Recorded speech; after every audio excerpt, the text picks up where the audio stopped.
खुदावंद यीशु मसीह के जलाली और बाबरकत और फतेहमंद नाम में आप तमाम देखने और सुनने वालों की सलामती हो। मैं आपका होस्ट पास्टर इलियास मसीह भट्टी। आप देख रहे हैं यहोवा अलहीम मिनिस्ट्री को। आप तमाम देखने और सुनने वालों को यहोवा अलहीम मिनिस्ट्री में खुशामदीद कहते हैं और इस नए साल के मुबारक मौके पर आपकी सलामती चाहते हैं।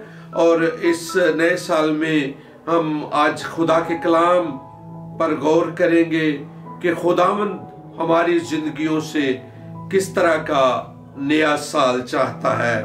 तो आए हम कलाम खुदा में से देखेंगे। तो कलाम खुदा में से हम लूका की मार्फत लिखा गया अंजीली बयान और उसका 13 बाब और उसकी 6ठी आयत से लेकर 9वीं आयत तक हम पढ़ेंगे। और यहाँ पर कुछ यूं लिखा हुआ है, फिर उसने ये तमसील कही कि किसी ने अपने पाकिस्तान में एक अंजीर का दरख्त लगाया था। वो उसमें फल ढूंढने आया और ना पाया। उस पर उसने बागबान से कहा कि देख, 3 वर्ष से मैं इस अंजीर के दरख्त में फल ढूंढने आता हूं और नहीं पाता, इसे काट डाल, ये जमीन को भी क्यों रोके रहे। और उसने जवाब में उससे कहा, ए खुदावंद, इस साल तू और भी उसे रहने दे ताकि मैं उसके गिर्द थाला खोदूं और खाद डालूं। अगर आगे को फल तो खैर नहीं, तू उसके बाद काट डालना। खुदावंद के कलाम के पढ़े सुने समझे जाने पर उसकी बरकत हो। आमीन। आए मेरे अजीजों, हम इस कलाम पर गौर करें। तो मेरे अजीजों, लूका के बारे में हम थोड़ा गौर करेंगे। लूका एक तबीब था। लूका यीशु मसीह का शागिर्द था। लूका की अंजील और अमाल की रसूलों के अमाल भी लूका ही ने लिखे थे। और लूका की ज्यादातर खिदमत पौलुस रसूल के साथ रही है।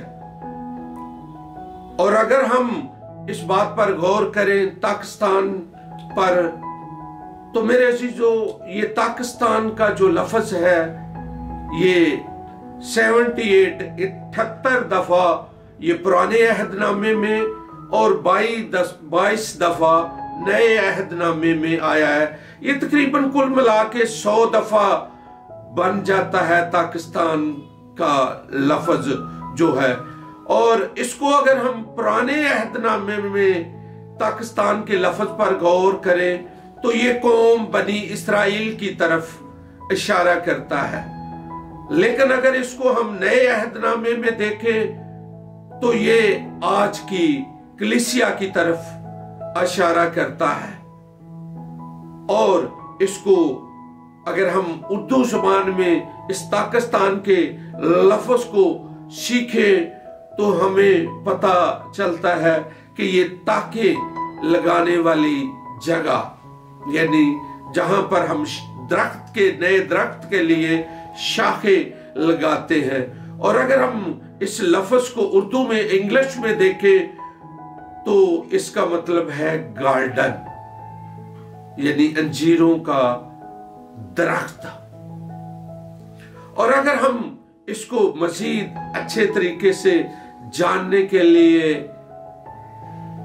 देखेंगे, यशाया 5 बाब की हम पहली आयत पर गौर करेंगे तो यहां पर कुछ इस तरह मेरे अजीजों लिखा हुआ है, उसके पाकिस्तान की बाबत गाऊंगा, वे मेरे महबूब का पाकिस्तान एक पहाड़ पर होगा।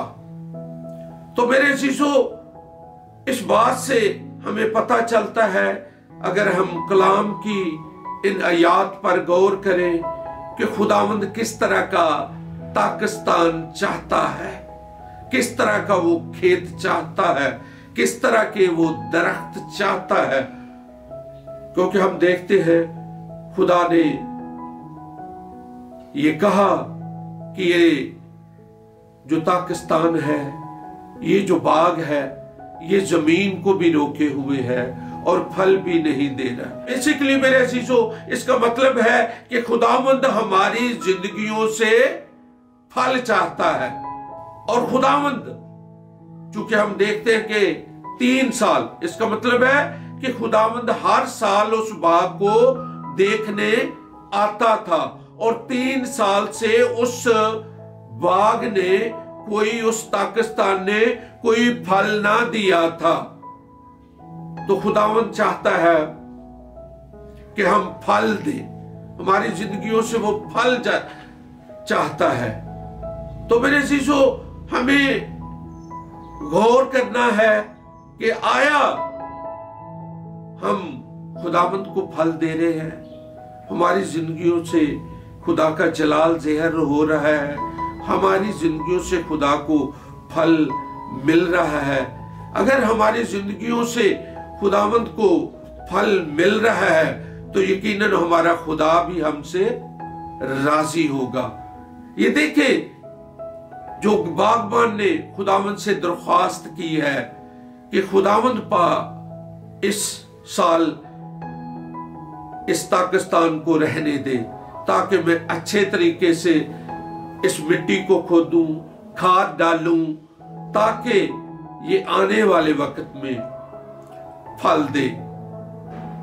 तो मेरे अजीजों, हमें चाहिए कि इससे बेहतर कि खुदावंद इस पाकिस्तान को काट डाले, खुदावंद इस पाकिस्तान को खत्म कर डाले, तो हमें इससे बेहतर खुदा के कलाम पर गौर करना है, खुदा की इस बात पे गौर करना है, खुदा की इस बात को समझना है और हमने अपनी जिंदगियों में फल को लाना है। अगर हम, मेरे अजीजों, इसको मजीद अच्छे तरीके से जानने के लिए अगर हम ज़बूर 65 की 11वीं आयत को देखें तो वहां पर भी लिखा हुआ है कि खुदा नए साल को लुत्फ का ताज पहनाता है ताकि उसकी राहों से रोगन टपके। और वहां पर भी खुदा यही बात हमें बताना चाहता है, यही हमसे तकाजा करता है कि लुत्फ से मुराद यही है कि हमें एक अच्छे लिबास से आसूदा देखना चाहता है, वो हमें एक नया और अच्छा लिबास पहचाना चाहता है। और लिबास वो वही चाहता है, वही उस खुदा के कहने का मतलब है कि हम अपनी जिंदगियों से फल दें, हमारी जिंदगियों में फल लाए। और फल मेरे अजीजों तब ही पैदा हो सकते हैं कि हम अगर खुदा की मर्जी को जानेंगे, हम कलाम की ताबियादारी में आएंगे, तो तब ही खुदावंद का जलाल हमारी जिंदगियों से जाहिर होगा। और खुदा का जलाल जाहिर होगा तो हमारी जिंदगियों में फल नजर आएगा। इसलिए मेरे अजीजों, हमें जरूरत है कि हम कलाम की ताबियादारी में आए, कलाम को समझे, कलाम को अपने दिल में जगह दें, ताकि हमारी जिंदगियों से खुदा का जलाल जाहिर हो, हमारी जिंदगियों में फल हों। और खुदावंद इन दरख्तों को, इन पाकिस्तान को देखकर काटने की नहीं, बल्कि खुदावंद इसको देखकर खुश हो और खुदावंद इस दरख्त को और ज्यादा अपने बागबान को कहे कि इसको और ज्यादा इसकी खुदाई करें, और ज्यादा इसको खुदावंद खुदा खाद डाले, ताकि ये और ज्यादा, क्योंकि हमने हर रोज, एक दिन नहीं बल्कि हर रोज खुदावंद में फल लाना है और इस फल को हर रोज बढ़ाना है, ताकि हमारा बालक जो हमारा खुदा है हमारी जिंदगियों से खुश हो और हम इसी तरह खुदावंद के जलाल को जाहिर करते रहे। खुदावंद इस कलाम के वसीले से आप सबको बहुत ज्यादा बरकत और सलामती दे। आमीन।